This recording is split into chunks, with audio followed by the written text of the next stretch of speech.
નમસ્કાર, હું છું પ્રિયા અને તમે જોઈ રહ્યા છો જનતા કી જાણકારી ન્યૂઝ। નજર કરીએ આજના સમાચાર। બનાસકાંઠાના ડીસા તાલુકાના જૂના ડીસા ગામમાંથી આરોગ્ય સેવાઓને લઈને મહત્વપૂર્ણ માંગ સામે આવી છે। જૂના ડીસા ગામમાં હાલ પ્રાથમિક આરોગ્ય કેન્દ્ર એટલે કે પીએચસી કાર્યરત છે। સરકાર દ્વારા તાજેતરમાં અહીં 1,66,00,000 રૂપિયાના ખર્ચે નવીન પીએચસી બનાવવાનો નિર્ણય લેવામાં આવ્યો છે, પરંતુ ગામના લોકો અને આસપાસના અનેક ગામડાઓના રહેવાસીઓની માંગ છે કે માત્ર પીએચસી નહીં પરંતુ પીએચસીને કન્વર્ટ કરીને સીએચસી બનાવવામાં આવે, જેથી લોકોને પૂરતી અને આધુનિક આરોગ્ય સેવાઓ મળી શકે। આ મુદ્દે આજે જૂના ડીસાના લોકોએ સંદેશ ન્યૂઝ ચેનલ સમક્ષ પોતાની માંગ રજૂ કરી હતી। ડીસા તાલુકાનું જૂના ડીસા ગામ અંદાજે 20,000 જેટલી વસ્તી ધરાવતું મોટું ગામ છે। જૂના ડીસા આસપાસના 10થી 15 જેટલા ગામડાઓ સીધા જૂના ડીસા પર આધારિત હોવાથી આરોગ્ય માટે તમામ લોકો અહીં પહોંચે છે। હાલમાં જૂના ડીસામાં માત્ર પીએચસી કાર્યરત છે, જેનાથી ગામ અને આસપાસના ગામડાઓના લોકોને પૂરતી આરોગ્ય સેવાઓ મળતી નથી। ગંભીર બીમારી કે ઇમરજન્સી ઘટનાઓમાં દર્દીઓને ડીસા અથવા પાલનપુર સુધી લાંબુ થવું પડે છે, જેના કારણે સમય અને જીવન બંને જોખમમાં મુકાય છે। સરકાર દ્વારા તાજેતરમાં જૂના ડીસાની જૂની પીએચસી ઇમારત તોડી લાખો રૂપિયાના ખર્ચે નવી પીએચસી બનાવવાનો નિર્ણય લેવામાં આવ્યો છે, પરંતુ ગામના લોકોની સ્પષ્ટ માંગ છે કે આ નવી પીએચસી બનાવવાના બદલે પીએચસીને સીધું સીએચસીમાં કન્વર્ટ કરવામાં આવે। જો જૂના ડીસામાં સીએચસી બને તો અહીં પ્રસૂતિ સેવાઓ, ઇમરજન્સી સારવાર, નિષ્ણાત ડોક્ટરો તેમજ જરૂરી આરોગ્ય સુવિધાઓ ઉપલબ્ધ બની શકે। આથી જૂના ડીસા સહિત આસપાસના ગામડાઓના હજારો લોકોને આરોગ્યનો સંપૂર્ણ લાભ મળી શકે।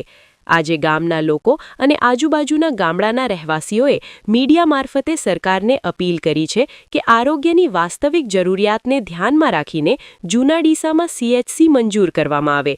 હવે જોવાનું રહેશે કે લોકોની આ માંગ પર સરકાર શું નિર્ણય લે છે। રિપોર્ટ ભરત ઠક્કર, ડીસા, બનાસકાંઠા। મારું નામ હસમુખભાઈ મોદી, ગામ જૂના ડીસા। અમારા ગામમાં ગુજરાત સરકાર દ્વારા પ્રાથમિક આરોગ્ય કેન્દ્ર મંજૂર કરવામાં આવ્યું છે, પણ લોકોની લાગણી અને માગણી એવી છે કે પ્રાથમિક આરોગ્ય કેન્દ્રની જગ્યાએ સામૂહિક આરોગ્ય કેન્દ્ર ફાળવવામાં આવે તો બહુ વધારે સારું રહેશે, કેમ કે 1 લાખની જનસંખ્યા થાય છે આજુબાજુના ગામડાની અને જૂના ડીસાની, અને 24 કલાક સારવાર પણ સામૂહિક આરોગ્ય કેન્દ્રમાં મળે। અને સામૂહિક આરોગ્ય કેન્દ્ર બનાવવા માટે થઈને હકદાર છે જૂના ડીસા ગામ પંચાયત। વર્ષો પહેલાં પણ અમારા ગામમાં ડિલિવરીની સગવડો મળતી હતી, 24 કલાક ડૉક્ટરો અને સારવાર પણ મળતી હતી, અને ફરીથી જો સામૂહિક આરોગ્ય કેન્દ્ર બને તો બધી રીતે સારવાર મળે એમ છે। તો અમે પ્રવીણભાઈ માળી સાહેબને અને ગુજરાત સરકારનો પણ આભાર વ્યક્ત કરીએ એમ છીએ। નમસ્કાર, મારું નામ જય દેસાઈ, જૂના ડીસા। મિત્રો, પહેલાં તો સરકારશ્રીનો, ગુજરાત સરકારશ્રીનો તેમજ આપણા ડીસાના ધારાસભ્ય અને મંત્રીશ્રી પ્રવીણભાઈ માળી સાહેબનો ખૂબ ખૂબ આભાર માનીએ છીએ કે એમણે જૂના ડીસા પીએચસીનું નવા બિલ્ડિંગ માટે 1,60,00,000ની જે ગ્રાન્ટ ફાળવી છે। પરંતુ સાથે સાથે અમારી ગુજરાત સરકાર અને સાહેબશ્રીની પણ એક વિનંતી છે કે જૂના ડીસા હાલ પીએચસી તરીકે સેન્ટર ધરાવે છે। આ ગામની અંદર લગભગ જૂના ડીસાની અંદર 10થી 12 ગામો આવેલા છે, અને જો પબ્લિક ગણવા જઈએ તો લગભગ 1 લાખ જેટલી વસ્તી થવા જાય છે, અને રોજની જો ઓપીડી ગણીએ તો પણ 150થી 200 સરેરાશ થવા જાય છે। એટલે જૂના ડીસાની અંદર જો પીએચસીની જગ્યાએ સીએચસી બનાવવામાં આવે તો લોકોને આરોગ્યની દ્રષ્ટિએ જે સુખાકારી જોઈએ એ વધુ પ્રમાણમાં મળી રહે।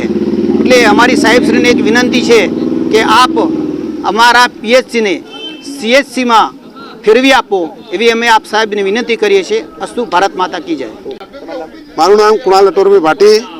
આપને તરફથી એક માંગણી છે કે ભાઈ અમારે અહીંયા પીએચસી છે જે મંજૂર થઈ ગયું છે, પણ સાહેબ અમારે પીએચસી નથી જોઈતું, અમને સીએચસી આપો, કારણ કે જૂના ડીસા એક બહુ મોટું ગામ છે અને આજુબાજુની વસ્તી મળી કુલ 30થી 35,000 પબ્લિક છે, અને અહીંયા પીએચસીમાં સારી સેવા મળે છે, પણ જે સાંજ પડે બંધ થઈ જાય છે। પણ અમને એક કાયમી ખાતે 24 કલાક ડૉક્ટર રહે એવી એક માગણી હતી, સીએચસી મળે એવી આપના માધ્યમથી હું વિનંતી કરવા માગું છું।